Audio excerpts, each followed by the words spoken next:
Should we throw ourselves into chapter 13? I think we should. This will be probably our last chapter for the evening. I want to give the link one more time to our author. Feel free to click on that, check it out. Editing these videos for YouTube tomorrow is going to be fun. I have to search all over for when I started and stopped stuff. Okay.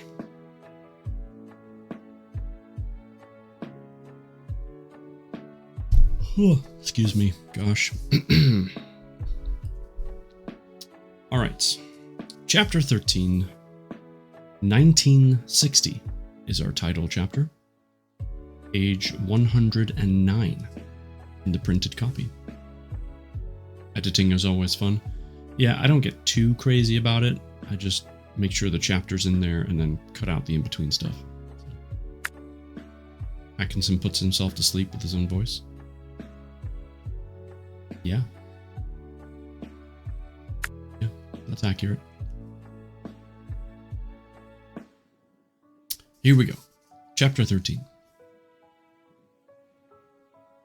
I gaped at the small flat. Just looking at the warped floorboards made my head spin. The window frames were flaking, and a continuous flow of cold air seeped through the cracks between the wood and the glass. 2 small windows lit the room. One overlooked the backyard, the other the main road. With my morale in my shoes, I shuffled over to the window and brushed my fingers against the dusty maroon curtains hanging in heavy folds. I hadn't expected to walk into a modern flat, but the curtains and furniture had seen better days, no doubt in fashion a few centuries back.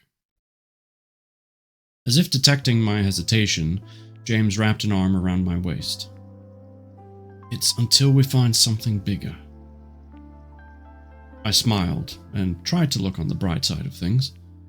Even though we'd have to share the bathroom on the landing, at least I wouldn't have to go outside for the toilet like back in Chilworth. The flat appeared to be a nice enough place, and I was looking forward to buying linen for the place and material to make new curtains. I wouldn't overspend though. For the moment, we had to rely on James's army salary to get by. When I'd met James, he was halfway through his military service. Like in Italy, military service was a standard 2-year obligation. But as James had chosen to become a Royal Horse Guard, he'd had to agree to 3 years. Mama had always told me to save a bit of money, and I had. No one knew when a rainy day could hit the scene. Right, always make sure you have at least 3 months of savings, and maybe a bit more. Thank you for coming to my TED Talk. I gazed around the living room, pleased with myself. The place was cozy, and James never stopped telling me how happy he was here. It was true that 3 weeks after arriving, the room was furnished with curtains and matching cushions. The flat looked lovely. One thing bugged me though, not having a balcony, somewhere I could go outside and enjoy the cool breeze or watch the night roll by. Back in Italy, Florinda and I had been allowed to go outside and stand on the balcony. At the back of the house, of course, out of sight. My father hadn't wanted us parading up and down for the boys, as he'd say. There weren't a lot of balconies in England, either too cold or too wet. More often than not, both. A light knock at the door brought me out of my feeling sorry for myself mood. Mrs. Stratton, our landlady, stood in the doorway, platinum hair tied in a loose bun, and a tiny tortoiseshell glasses perched on the end of her nose, clasping her warm handbag. In the short time we'd lived in the flat, she'd never worn any other color but black.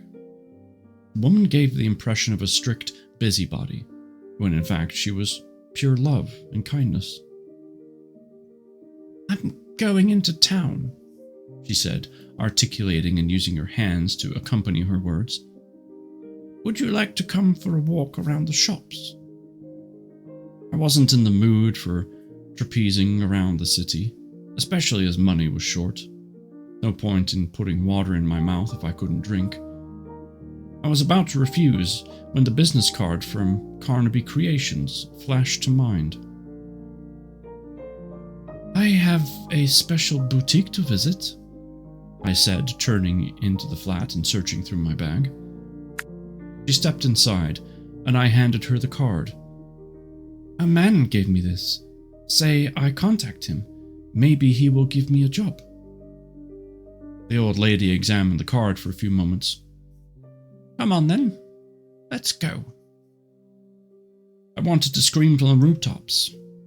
Instead, I slipped on my shoes and coat, shoved my sketch pad into my bag, and left the flat with my landlady. About 15 minutes later, we arrived in the boutique, nestled between a cafe and a large bookshop. I had forgotten the way it stood out by its cherry red facade.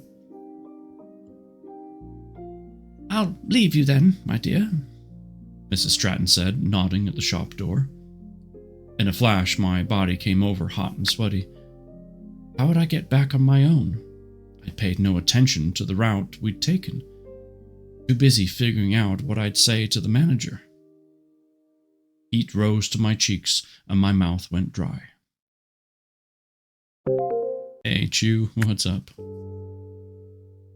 The landlady must have detected my look of panic because she placed a hand on my arm and gave it a little gentle squeeze. "I have a couple of chores to do. I'll be back in about half an hour. I'll wait for you here." I nodded and stepped into the boutique, wearing the dress which had caught the manager's attention the last time we entered the boutique. If he didn't remember me, maybe my design would jog his memory. The dress stuck to my back, and my legs were about to give way. What if this was all a waste of time? What if there was no job available? After a moment, a woman appeared from behind a crimson curtain to greet me. Before I had a chance to utter a word, the manager swished the curtain aside, and like an actor entering the stage, he strolled towards me. "You came, my dear." He did remember me then. "Yes, it's a long time. I am married, and we moved to London now. I am Mrs. DeLucy." "How charming." He waved the young lady away with a flick of the wrist and ushered me to a table not far from the settees. "I see you're wearing the same dress. Do you have other models to offer?" The manager reckoned I hadn't anything else to show. He was wrong. I sat and pulled the designs out of my bag, placing the sketch pad on the table in front of him. I leaned back and smiled. Another jingle and the boutique door opened again. The manager dragged his gaze away from my designs and his face veered from admiration to frustration. I turned to stare at the person who'd entered the shop. "One of our best clients, though difficult to please," he whispered, leaning toward me. "If you can offer her something and she's satisfied, you have a job here."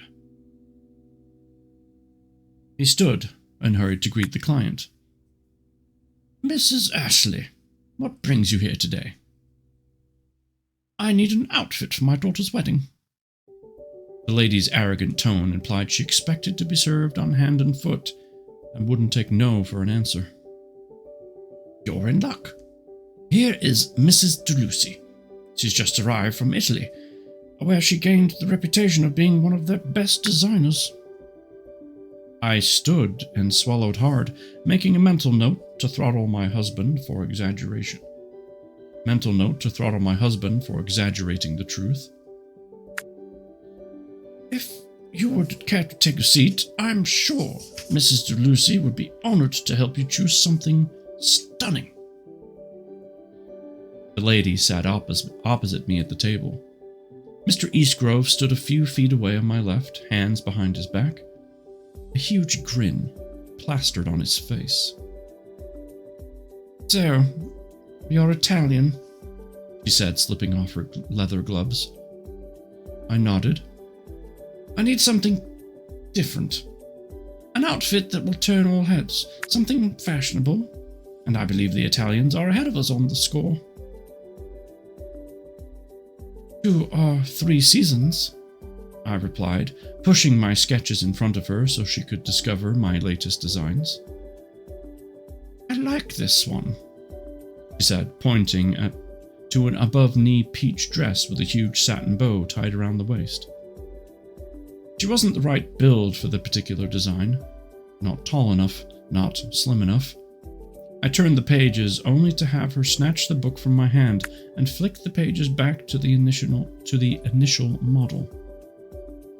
This one, she pointed a determined finger at it. I said I wanted all heads to turn. No way. It wouldn't do her justice. Her bulky frame needed to be hidden, not accentuated by a tight sash around her non-existent waist. You chose this one. All heads will turn, but not for good reason. How dare you? The manager took a step forward, but my narrowed eyes brought him to a swift standstill. I tell you what I think, and I give you my honest opinion. I am not like other designers who say you look nice to sell dresses. She scrunched her gloves in her hands. I am the client, and clients are kings. You want to be the king? Then you be the king, but not with me. I retrieved my book and pushed my chair back to stand. Her face turned alabaster, and a hiccup escaped from the back of her throat. What do you suggest, then? I am the bride's mother, after all? I sat back down and turned to the model I designed for plumper women. Just because you had a round figure didn't mean you couldn't look elegant. This is good for you, I said, turning the sketch to face her.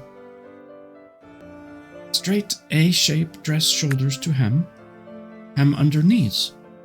Short sleeves with blue and white abstract print material. I must admit it's a nice design, and I could wear a white belt. No belt.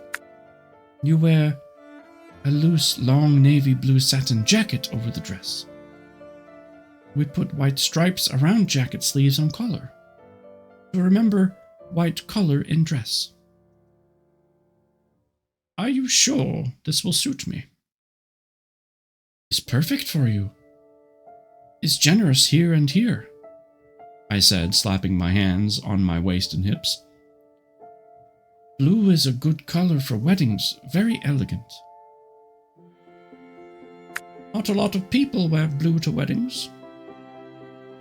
And you will be the first, and you will turn heads. Everyone in Italy wears blue to weddings, is the fashion.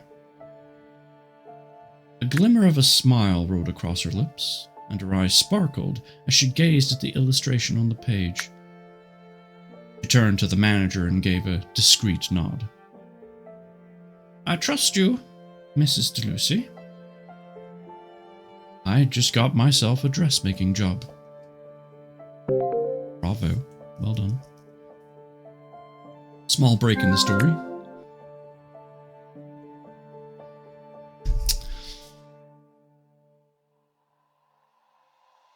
I rested my forehead on the pane of glass and peered outside. Thank you for the double hydrate. You're so kind. It's a good job this is not a drinking game, otherwise I'd be on the floor.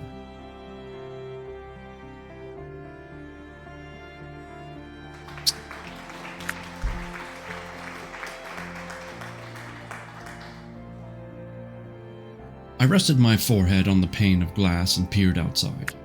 The sky was covered with such a dense blanket of architect, it was difficult to tell the difference between the sky and the horizon. And squat.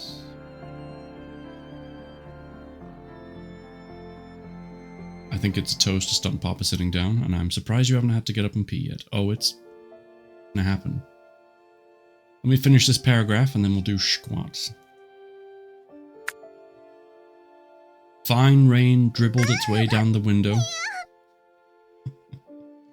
The wet June weather was starting to get me down. And now I put the book down. So we can squat.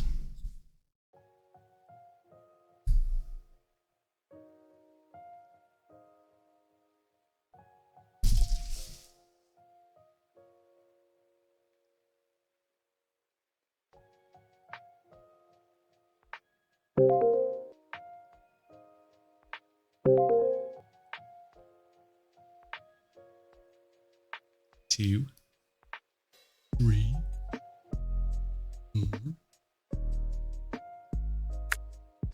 6.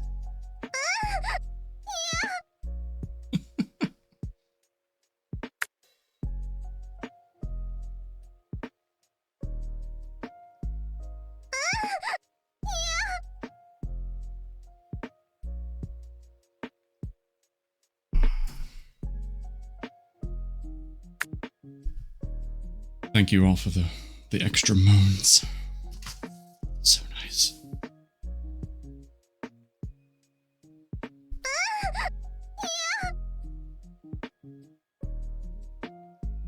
I'm glad to help. Glad to help.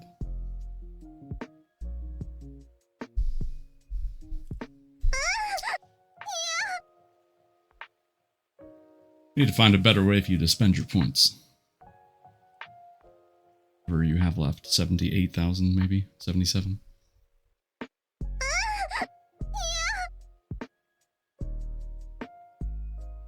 Let me know when you're done. Better way? Blasphemy.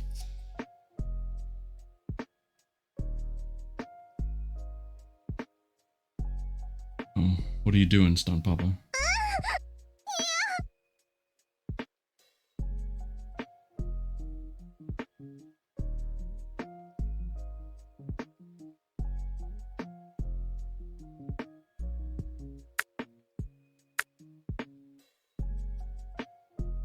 I'm just double checking to make sure there's nothing else before I continue reading. Done.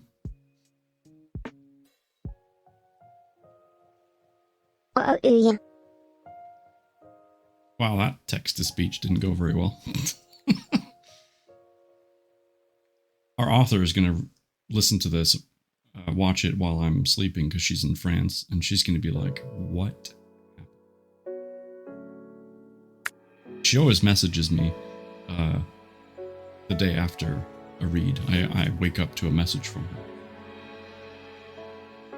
Be quite curious to see what she has to say after this one.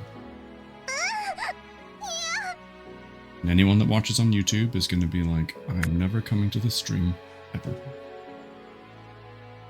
Okay. I'm going to keep reading now, if that's alright. Glad you agree. Yeah. Are you kidding? This is a view factory. We'll see. Alright, where were we? Yes, page 113. 113. With each drop that fell, I imagined my mother's tears. And after that sentence, we now stop. Right.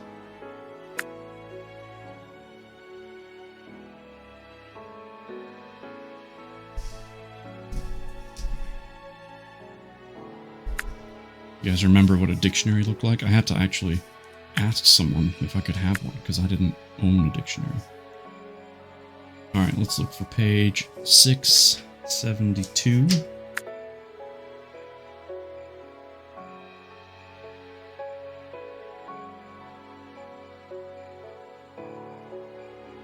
Any guesses at what letter we might be in for 672? What letter of the alphabet?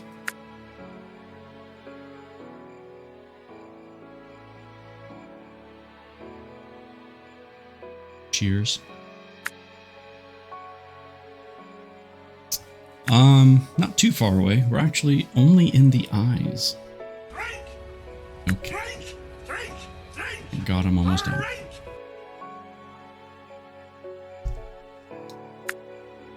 Alright, let's see. We're in the eyes and we're in the middle. Find something interesting.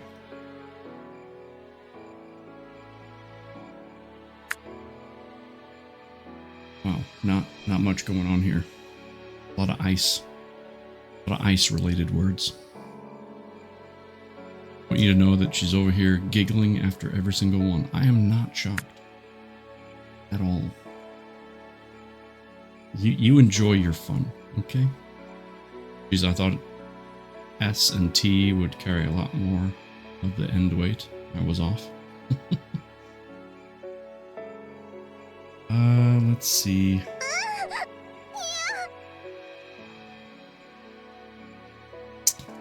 I'm getting distracted.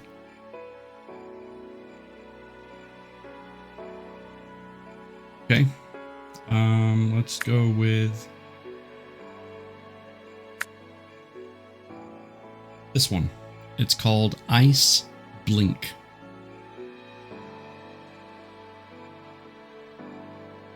A yellowish glare in the sky over an ice field, also known as a coastal ice cliff.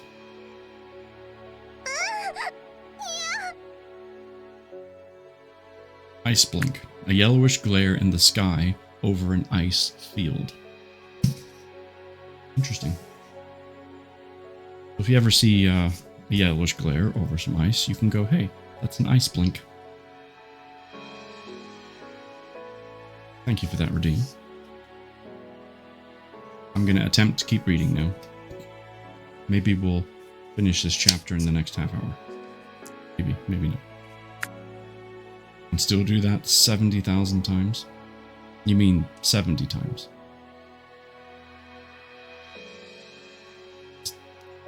I'll let you do the math. Okay. With each drop that fell, I imagined my mother's tears, far from her daughter who would not return forever. You don't math? We know this. I was bound to this new country through my husband. A married woman never abandoned her other half, no matter what. Mama was a living example. This was the way things were done in the family. 6 months had passed since we moved into the flat. I had changed the place quite a lot. My sewing experience had come in handy. Fortunately, I'd managed to do all the changes I needed for the flat before I landed the contract with Carnaby Creations. Happy with my designs, the manager had also asked me to help out with some of the more creative embroidery. The arrangement suited me fine. Outside, the wind changed direction and the rain fell away from the glass, enabling me to make out the buildings across the street. They were as bleak as the weather. A few of the first floor windows were boarded up. Most of the doors needed a fresh coat of paint. Deep sigh, I stepped back and took a look at my watch. A few minutes before 6, James should arrive any minute. Bess set the table. He'd be famished. I turned on the gas stove until the blue flame gave off a steady heat. Jeez. It scares me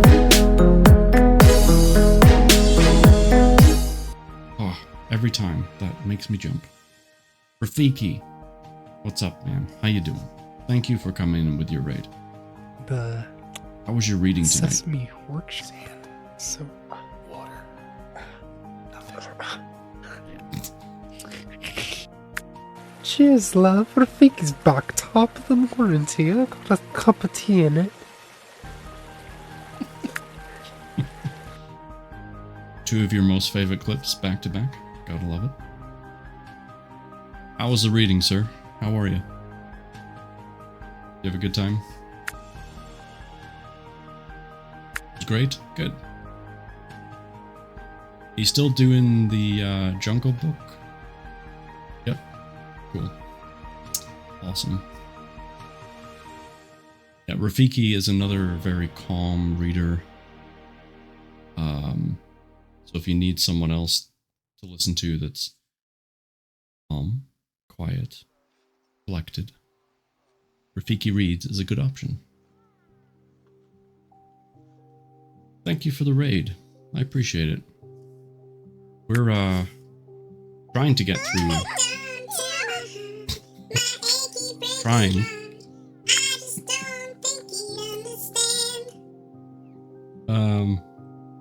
We're trying to get through a chapter, which will be the end of our night tonight. Chat is really good at not allowing that to happen. I was wondering if your name was based on The Lion King, but it sounds like that's probable considering you're reading the Jungle Book now. Emphasis on trying. Yes, I don't know. I don't know why she's like this. Yeah, you do. Crazy, just like the goats. You're named a goat mama. That's your favorite soundbite? So glad it makes you happy. Right. James is on his way home, and he's going to be famished. We must continue. I originally named myself after Rafiki from Lion King, but I'm transitioning to have it be more words meaning friend.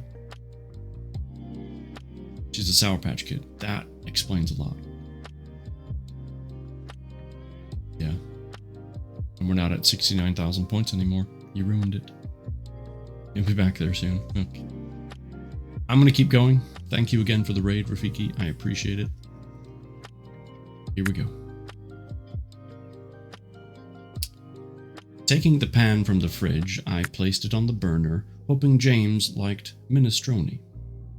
He never complained, ate everything I served, and never stopped repeating how lucky he was to have such a loving wife. Stooping to take the plates from the cupboard, my vision blackened for a brief instant. I stood and shook my head. I'd woken groggy and sick. In fact, been like that for the past few days. Oh, I think we all know where this is going. What on earth was wrong with me? James had eaten the same food as me, and he was all right. I'd have to ask him. Nausea crept from my guts to my head. I rubbed my stomach and swallowed hard. Beneath my feet, the floor swayed like a boat in a storm. My skin dampened, and a hot flush passed through me. A key in the lock announced James's arrival. I wiped my forehead and went to meet him. Palpitations rose in my chest, and a deep purr hummed through my ears. I swayed, and the darkness pulled me in. A few seconds later, my knees buckled, and I collapsed like a puppet.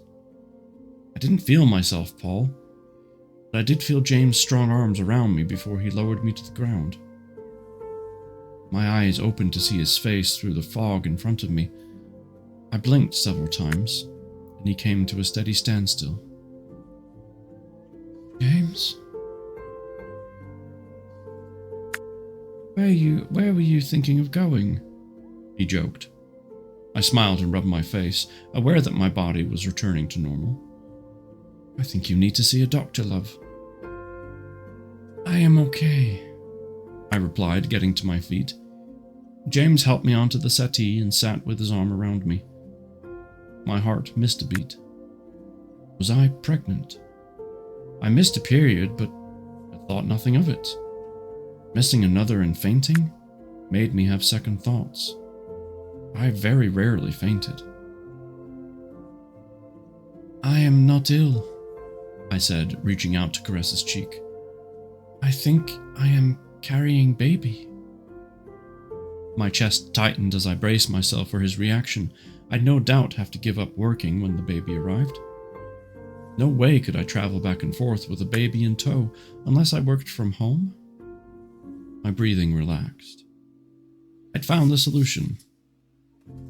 How many women in Italy worked from home embroidering or making clothes for shops? They had the pleasure of being with their children and still working. A smile crept over my face as I rubbed my hand over my lower abdomen. That was exactly what I'd do. Are you happy to be a father? I asked when no reaction came. James stared at me without blinking before his face broke into a wide grin. His eyes glistened, and a choked chuckle escaped from the back of his throat. "Of course I'm happy, love." I threw my arms around his neck and kissed his cheeks over and over again, making him laugh. "I have a boy for you."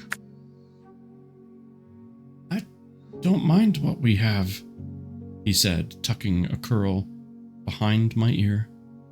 "I want you to be happy, that's all. But please take things easy. No more running up and down the stairs. Having a baby is not illness, James. I know, love, but still, I want you to take care. We'll make an appointment for the doctor to come tomorrow." I passed my hand over my stomach. I was going to have a baby. Our child. I was going to be a mother. Fast forward quite a bit of time. I was in my 7th month and doing well.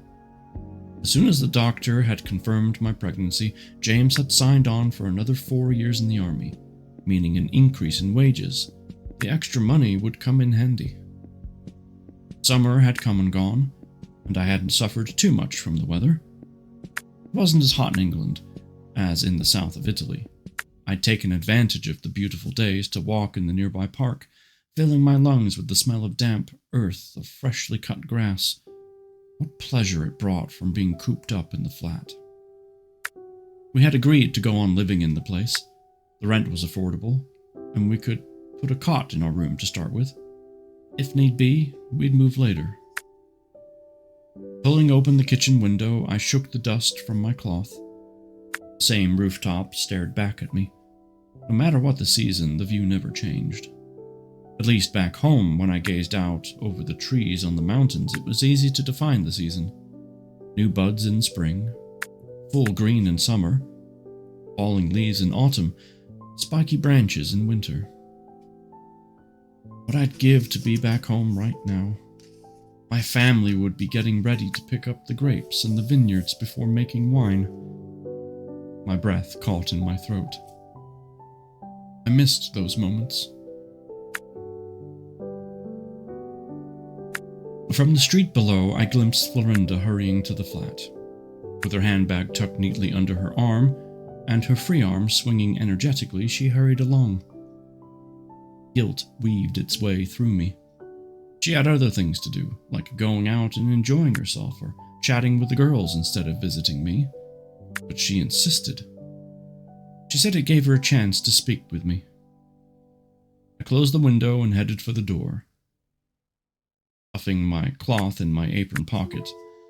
On the landing, I peered over the banister and watched my sister climb the spiral staircase. Of course, no lift in the building. Not that I minded. Under normal circumstances, it didn't take long to climb the 3 floors. Being pregnant had changed that. The top of Florinda's head came into view and her lips curled upwards. "Bianca, you're looking great." I smiled back until she grabbed my arm, pushing me into the flat and forcing me to sit down. "You have to rest." "The house is a pigsty," I shouted. "I can't sit here and wish the dirt away. Besides, I have a collar to embroider onto a new dress for the boutique." "I've never seen a house so clean," Florinda replied, placing a hand on my round stomach. "Stop getting yourself wound up. It's not good for you or the baby." The baby kicked around like a mad football player, digging its feet under my ribs, making me jump every so often. I had to settle down for all our sakes, especially if I wanted our baby to be calm. We chatted for at least a couple of hours. While I continued embroidering the collar, Florinda did a bit of the housework. She filled me in on the news back at the factory. Since I'd left a year ago, she'd been promoted to factory supervisor. That had meant more money and a better flat on the premises. She no longer needed to share with the other girls. Gazing at my watch, I shrieked, "Oh, I have to get the dinner ready. James will be here any minute." Sit down and don't move. You'll have bread and cheese tonight. You can't be serious, I yelled. How can a hard-working man survive on that? James entered the flat and came straight into the living room. What's up, Bianca? I heard you shouting from the stairway. Florinda stood. Don't worry, James. Bianca's hormones, they go crazy. James rolled his eyes. I keep telling her to take things easy. She just won't listen. I must go take the bus to the factory, Florinda said, grabbing her handbag. James stopped unbuttoning his coat. I'll walk you to the bus stop. No, you stay. I know the bus number. Bianca needs you. She stooped to kiss me, and James showed her out of the flat while I tried to sit comfortably. The changing curves of my body made sitting in one place for a long time uncomfortable, and my back ached again. James tossed his coat onto a nearby chair. Give me your feet, Bianca, he said, sitting next to me. Come on, love. I slipped off my shoes and brought them up to his knees with a groan of relief. Did you have a good day? He asked, massaging my feet in slow, circular movements. Yes, I make sheet for the baby's bed. James rubbed his knuckles across the arches of my feet. You don't have to tie yourself making things, Bianca. We can buy ready-made sheets. I pulled my feet out of his hands. I try to be a good wife and make things. We save money. I stared at his face and burst into tears. What's the matter, Bianca? I am horrible to you. I shout all the time. I am angry all the time. James put a comforting arm around my shoulders and shook his head. You will feel better once the baby arrives. He reached over his coat pocket and pulled out his wallet. You take this and go into town with Mr. Stratton and buy those sheets for the baby's cot. I hesitated. Take it, Bianca, and spend it, please. Holding out a hand, I took the money, knowing perfectly well I wouldn't spend it. I'd still make the sheets, and this money would join the envelope in my vanity case. Hold on. Looks like there's a small break. Time has moved on. I lay in the dark, thinking. 10 days to Christmas, and I moved around like a walrus, shifting its body across dry sand. The baby was due to arrive in a week. For me, it would be sooner. Those tiny contractions had been niggling me for a couple of days now, ever since I'd slipped and fallen down the steps leading from the kitchen to the lounge. Would be a girl. According to Mama, women who fell or stumbled during pregnancy would have a girl. And that suited me fine. James agreed. I'd call her Bella. Be my living doll. A kick made me jerk, and my muscles tightened before going hard. Rubbing my hand over the tiny bump, I tried to communicate with the baby, only to have it press hard on my bladder. Not again. I dragged my heavy body from the bed and shuffled into my slippers. With great effort, I headed to the bathroom outside the flat on the landing when something gave inside. Warm liquid trickled down my insides of my legs, and my heart beat like a drum gone wild. James! James! He came rushing out of the flat, bumping into the walls, doing his best to wake up. He lifted me into his arms, and we both gazed down at the pool. I breathed deeply, putting into practice everything I'd learnt at childbirth classes while James carried me to the bedroom. Does it hurt? He asked. Of course it hurts, I answered, strangling down another contraction. Much as I loved him, right now James drove me up the wall with his stupid questions. Take me to the hospital, Caro, and stop stupid questions, okay? Judging from my contractions, we arrived at the hospital about 20 minutes later. The place was nothing like the hospital in Naples, where everything appeared bright and private. Here, the walls, which had once been beige, now needed another coat of paint.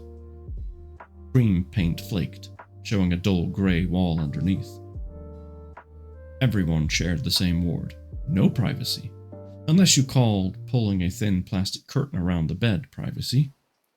The whole building was dated, and I didn't like it here. They took me to the labor room, where James waited outside in the corridor. Didn't understand everything the midwife said, possibly from the vocabulary she used or because of the pain. Probably both. In those few moments of excruciating agony that stretched into infinity, I wanted to die. But my stubbornness took over, urging me to concentrate on my breathing, to control the pain. Not easy when someone dug a knife into your guts. The contractions came more and more frequent, the pain more intense than anything I'd ever imagined. Another twinge in my lower abdomen, and I screamed out in pain. When would all this end? Everything is fine. The midwife's voice was warm and encouraging. You'll be able to push after the next contraction. The smallest midwife came to stand over me and wiped my forehead with a cloth. She had an angelic face, reminded me of Madonna in our church back home in Santa Maria la Carita. Now, my dear, push as hard as you can. She gazed into my eyes and blew air into her cheeks. Caught on and took in a deep breath. 3 or maybe 4 pushes. The baby arrived in the midwife's waiting hands, and I laid back, relief and pride oozing around my body. The baby gave a deep sigh and opened her brown eyes. After a brief examination, they weighed and measured her before I held her onto my chest. Her tiny body clung to mine. After a few more minutes, James was allowed into the room. Tears glistened in his eyes as he met mine. It's a girl. My voice was no more than a whisper. I beamed up at him. Our daughter was finally here. I'd loved this child so much already.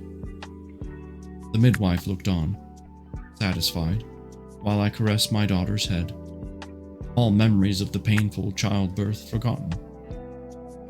Unable to speak, James gazed down at his daughter, who, through instinct, searched for my breast for something to suckle. Heat radiated through my chest. We had a daughter. James held out a finger and caressed her tiny face before wiping away a stray tear from my cheek. So, we are okay for the name? James' face cracked into a broad smile. Of course, he said, and kissed the top of the baby's head. Welcome to the world, little Bella.